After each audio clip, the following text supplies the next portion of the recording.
Last video we watched as had the opposite of a good time, so now let's find out if Shamo will succumb to a similar fate. Rokka, Braves of the Six Flowers, Volume 3. Starting off, we get a brief description of the evil god and the previous generation of Braves. We also learn that each and every fiend lives to serve the evil god. However, there is one exception to that rule, Dazu the traitor.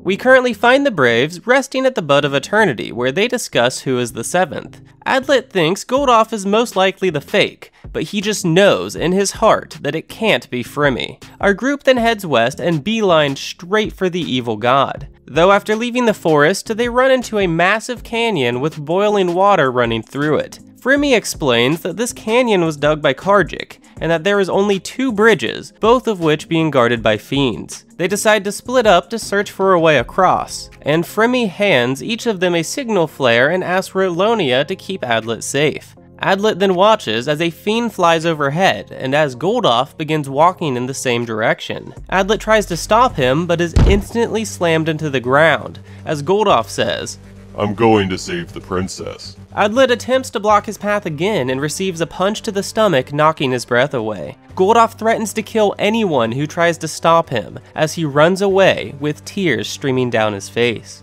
Before we go any further, I need to explain something. Literally every page of this book is jam-packed full of details that enhance the plot in one way or another. Of course, I'm going to mention every detail that is crucial to understanding the story, but you should know that I will be skipping entire scenes in order to make sure this video is uploaded on time and not ridiculously long. The point is that if you enjoy this video, then it's definitely worth your time to read the books for yourself. Also, I'd appreciate it if you support the channel by purchasing these books through my Amazon affiliate link.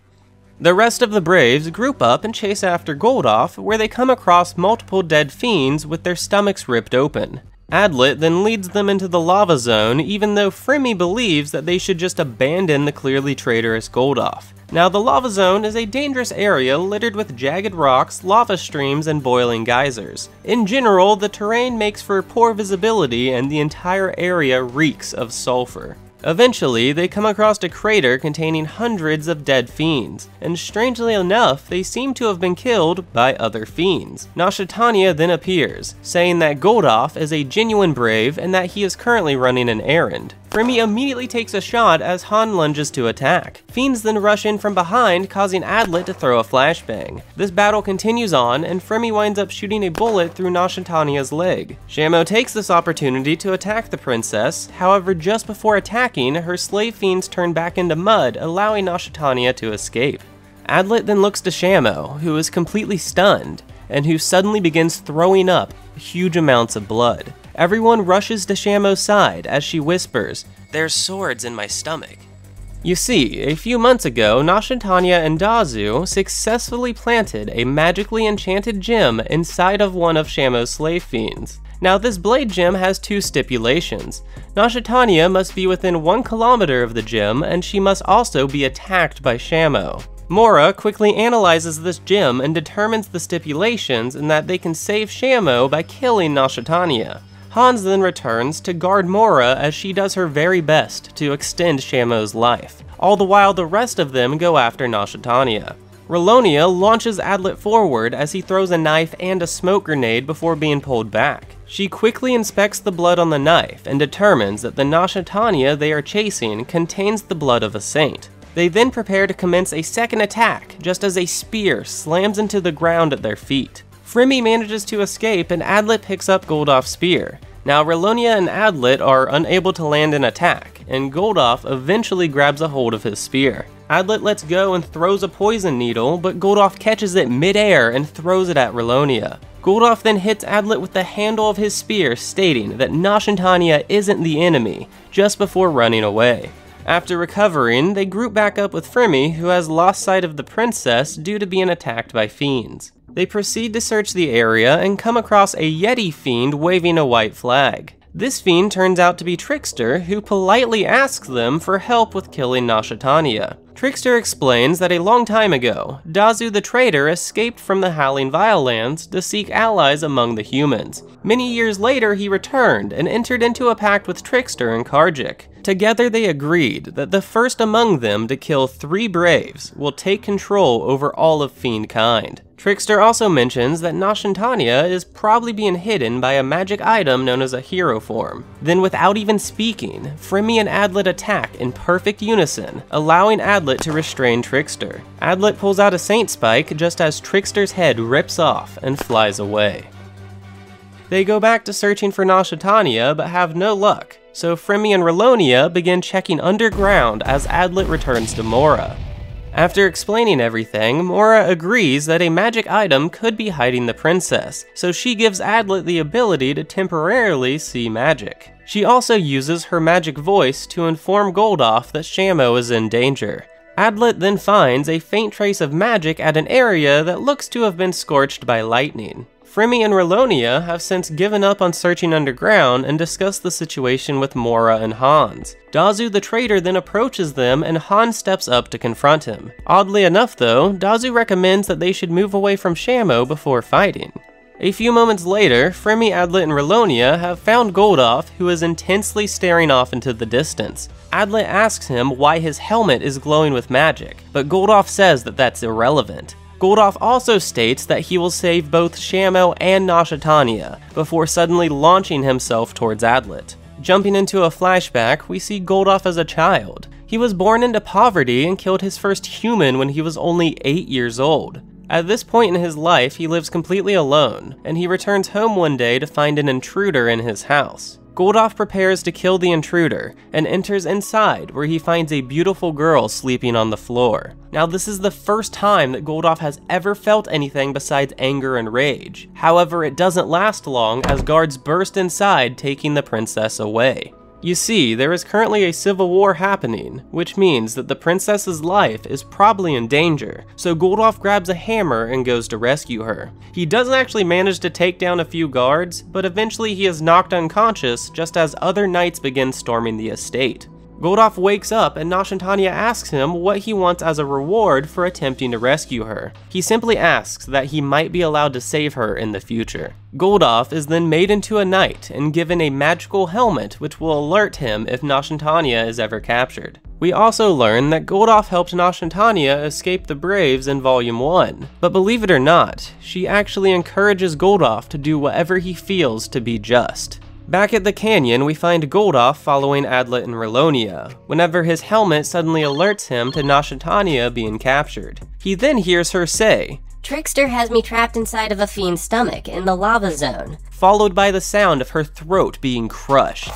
Then just like before, Goldoff hurts Adlet, kills some fiends, and enters into the lava zone. After traveling for a while, he comes across a fiend which strongly resembles one of Nashitania's pets, and it bows its head to the ground, asking Goldoff to save the princess. Goldoff does contemplate just killing this fiend on the spot, but he winds up picking up Dazu and moving forward. Dazu explains that he is Nashitania's ally, and that Trickster has taken her captive. Dazu continues on about the pact with Karjik and Trickster, and about Trickster creating a 7th Brave. They continue through the lava zone where they find Nashitania with a group of fiends. She begins attacking Dazu as Goldoff attempts to break through the fiends. Nashitania then attacks and wounds Goldoff just before retreating. Then after eliminating the remaining fiends, Dazu explains that Trickster has followers that he calls his specialists, and he believes that Trickster is using one of them to control Nashitania.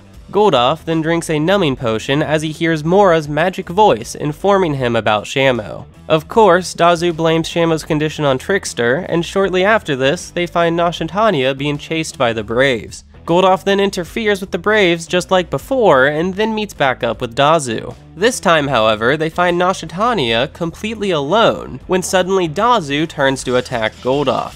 Goldoff manages to dodge the blades and lightning for a while, but eventually he takes a shock, rolling down the hill. Nashintania blatantly asks Goldoff to die for her, and he immediately agrees. However, he uses this moment of shock to knock out the princess. He turns toward Dazu and purposely takes a hit, giving him the chance to pummel Dazu into the ground. He then approaches the princess as he hears her voice inside his helmet, allowing him to barely dodge the trap. This princess reverts into a monkey, as a snake with the ability to mimic Nashintania's magic comes out of the ground. Trickster then calls Goldoff stupid and begins explaining everything in earnest. Apparently, Trickster captured the princess, sealed her magic, tore off her arm, crushed her throat, and hid her inside of a fiend. It then confirms the existence of the pact between himself, Dazu, and Karjik, and says that Dazu and Nashintania came to him for help. He also admits that he never intended to actually help them, which makes Goldoff realize that Dazu is only helping Trickster because Nashintania is being held hostage. Trickster then tells Goldoff that if he reveals any of this information to the other Braves, that he will immediately kill Nashintania, and that he will find out via the 7th.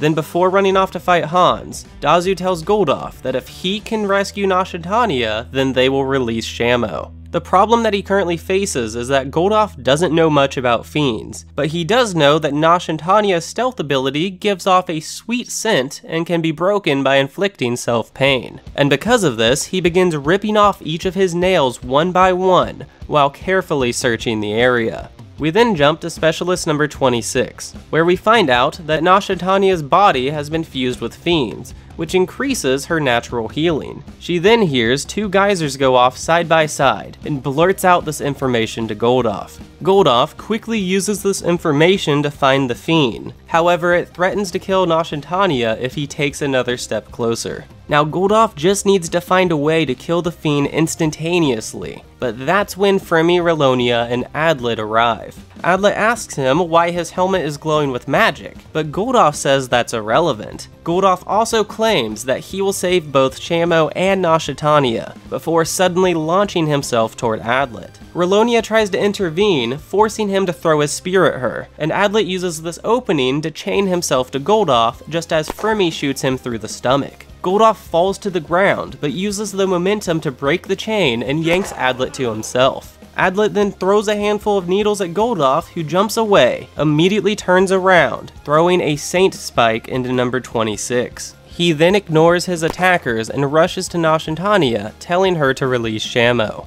Snapping to Hans and Dazu, we find that they are evenly matched, however Shamo stands up, causing Dazu to quickly turn tail and run. Mora then uses her magic to inform everyone that Shamo is safe, and Adlet demands an explanation.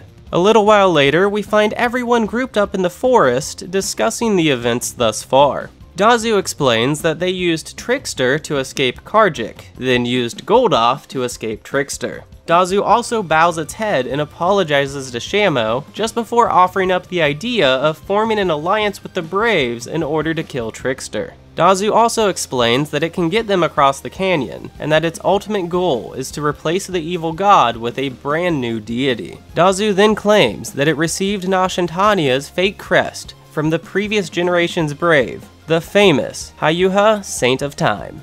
Once again, be sure to pick up the books so that you can read the parts I left out, such as when Goldoff drank a fiend's blood to prevent dehydration. Shout out to my patrons, with a special shout out to my newest patron, Steve Doe.